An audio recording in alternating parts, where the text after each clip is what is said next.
আসসালামু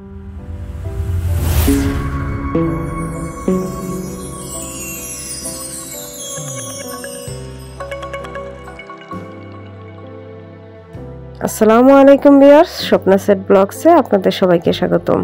তো আজকে আপনাদের সাথে আমি নতুন আরেকটি ভিডিও নিয়ে হাজির হয়েছি। আর ভিডিওটি কি সম্পর্কে সেটা তো টাইটেল এবং থাম্বনেল দেখে বুঝেই গেছেন। তো এই যে দেখতে পাচ্ছেন, এই কর্নার শেলফটি আমি বাজার থেকে নিয়ে এসেছি।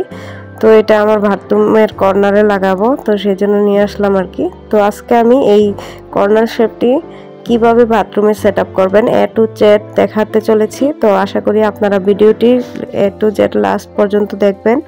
তো দেখলে আশা করি উপকৃত হবেন। আর এই যে এই ওয়াল হ্যাঙ্গিং হুকগুলো, এইগুলো নিয়ে এসেছি। এটা আমি আমার কিচেন রুমে লাগাবো আর কি। তো এগুলো কিভাবে লাগাবো সেটাই আপনাদের সাথে শেয়ার করতেছি। যারা জানেন না তাদের জন্য ভালো হবে, আর যারা জানেন তো তাদের তো ভালোই, সমস্যা নেই। তো এটাকে সেট আপ করবো, পুরো সেট আপ ভিডিওটা আশা করি আপনাদের কাছে ভালো লাগবে। তো এটাকে দেয়ালে সেট করার জন্য প্রথমে আমি এটার দুই সাইডে যে হুকগুলো ছিল সেগুলোকে আগে লাগিয়ে নিচ্ছি। লাগিয়ে তারপর এটাকে দেয়ালে যেখানে বসাবো, কর্নারে, সেখানে এটাকে রেখে আগে দাগ দিয়ে নেব। তারপর এই যে স্টিকারগুলো লাগিয়ে তারপর এটার মধ্যে এই যে প্লাস্টিকটাকে সেট করতে হবে আর কি। তো এটা যেন সমানভাবে বসে সেই জন্য আগে একটা পেন্সিল দিয়ে আমি যে টাইলসের মধ্যে এটাকে বসিয়ে দাগ দিয়ে সমান করে নেব, ঠিক আছে। তো সেই প্রসেসটাই এখন দেখাচ্ছি। এই যে আমি এই আমার বাথরুমের যে কর্নারটা এখানে লাগাবো এটাকে। তো আমি সেই জন্য প্রথমে এটাকে এখানে দেখে নিচ্ছি যে আসলে কোন জায়গাটাতে বসালে ভালো হবে, আর এইগুলোকে ভালোভাবে একটা সেট করে তারপর দাগটা দিতে হবে। এই যে এখন আমি এটাকে বসিয়ে নিচ্ছি, এখন পেন্সিল দিয়ে দাগ দিয়ে নিচ্ছি। যেখানে আমি এই যে আঠার যে হুকটা সেটাকে লাগাবো, এটা আগে দাগ দিয়ে নিলাম। তো এখন এই দাগ অনুযায়ী এটা যে উপরে একটা প্লাস্টিক থাকে আঠাটার, ওইটা খুলে এখানে এই যে দেখুন আমি দাগ বরাবরই লাগিয়ে নিচ্ছি। নয়তো এটা ধরেন আঁকা বাঁকা হয়ে গেলে তাইলে এটা সেট আপ করা যাবে না।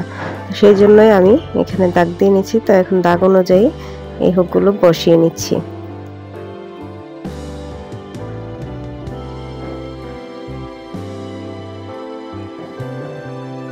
এই যে দেখুন আমি ভালোভাবে এগুলোকে চাপ দিয়ে দিচ্ছি।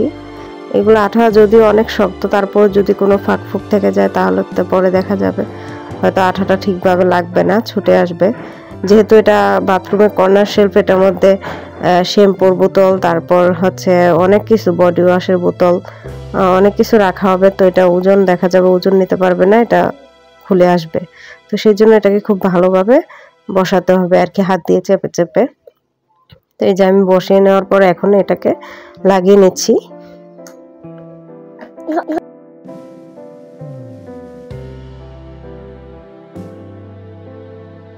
তো এই যে এভাবে ভালো করে সেট করে আমি বসিয়ে দিলাম। এই যে হয়ে গেছে আমারটা বসানো। তো এবার পালা হচ্ছে এটার মধ্যে আমি কি কি রাখবো সেটা আপনাদেরকে রেখে দেখাবো আর কি। তো এই যে দেখুন এটা বসানোর পর এমন দেখতে লাগছে তো আর কি।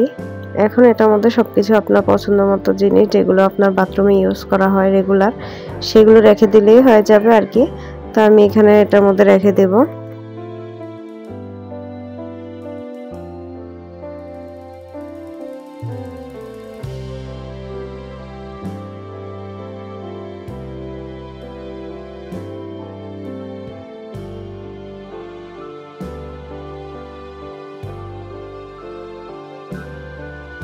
তো এই যে দেখুন আমার যা যা দরকার তার সবকিছু আমি এটার মধ্যে রেখে দিয়েছি।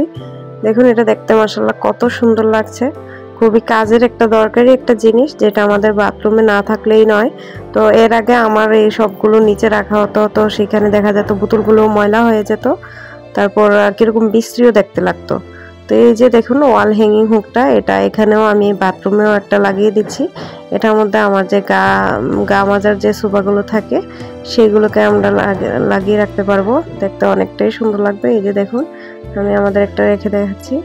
এই যে দেখুন এখন বাথরুমটা খুবই সুন্দর লাগছে। তো বাকিগুলো আমি এই যে কিচেন রুমে ওয়ালে সেট করে দিয়েছি, সেটাই একটু দেখিয়ে নিলাম। তো আজ এই পর্যন্তই। সবাই ভালো থাকবেন, সুস্থ থাকবেন, আল্লাহ হাফেজ।